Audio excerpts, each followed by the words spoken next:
காலையிலேயே கோயிலுக்கு போய் சாமி கும்பிட்டுட்டு வந்து நேரா கிச்சனுக்குள்ள புகுந்தாச்சு. பசியில கண்ணெல்லாம் மங்களா தெரியுது, தலையெல்லாம் கிரிட்டு கிரிட்டுன்னு சுத்துது. சீக்கிரமா ஒன் பாட் சாதம் மாதிரி ஏதாவது ரெடி பண்ணலாம்னு சொல்லிட்டு இந்த வெஜிடபிள் பிரியாணி தான் ரெடி பண்ணிட்டு இருந்தேன். அதுலயும் டக்குன்னு செய்யணும்னு முடிவு பண்ணிட்டு இந்த வெஜிடபிள் பிரியாணி ஏராஜி பிளான் பண்ண. காய்கறி கட் பண்றதுக்கே இவ்வளவு டைம் ஆகுதுன்னு என்னைய நானே திட்டிக்கிட்டே தான் வேலை செஞ்சுட்டு இருந்தேன். இது எல்லாத்தையும் கட் பண்ற வரைக்கும் தான் டைம் ஸ்லோவா போற மாதிரி இருந்தது. குக்கர் தூக்கி அடுப்புல வச்சேன்ல, டக்குன்னு எல்லா வேலையும் முடிஞ்ச மாதிரி ஒரு ஃபீலா இருந்தது. இதுக்கு கூட வச்சு சாப்பிட சைட்ல அவுச்ச முட்டையை வேக வச்சிட்டேன். அப்புறம் ரீசெண்டா கமெண்ட்ல ஒரு சிஸ்டர் ஹேர் கேர் டிப்ஸ் சொல்லுங்க சிஸ்டர்னு கேட்டிருந்தாங்க. அதை பார்த்தோன்னே எனக்கு விழுந்து சிரிப்பு தான் வந்தது. எனக்கே இருக்க முடியெல்லாம் கொட்டி பாதி சொட்டையாயிருச்சு. இருக்க 4-5 முடியை வச்சு மறைச்சு ஓடி சுத்திக்கிட்டு இருக்கிறேன். இதுல நம்ம கிட்ட வந்து ஹேர் கேர் டிப்ஸ் கேட்கறாங்க. எப்படித்தானோ தெரியல.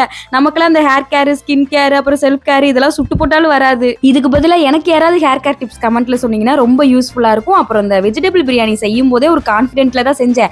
எப்படியும் நல்லா வரும்னு எனக்கே நல்லா தெரியும். விசில் வந்ததுக்கு அப்புறமா குக்கர் முடியை ஓபன் பண்ணி பார்த்தா நான் நினைச்ச மாதிரியே சும்மா சூப்பரா வந்துருது. அப்புறம் என்ன, பிளேட்ல அழகா வச்சு சூப்பரா லஞ்ச் சாப்பிட்டு முடிச்சாச்சு. அவ்வளவுதான். நெக்ஸ்ட் இன்னொரு மினி விலாக்ல பார்க்கலாம். பாய்.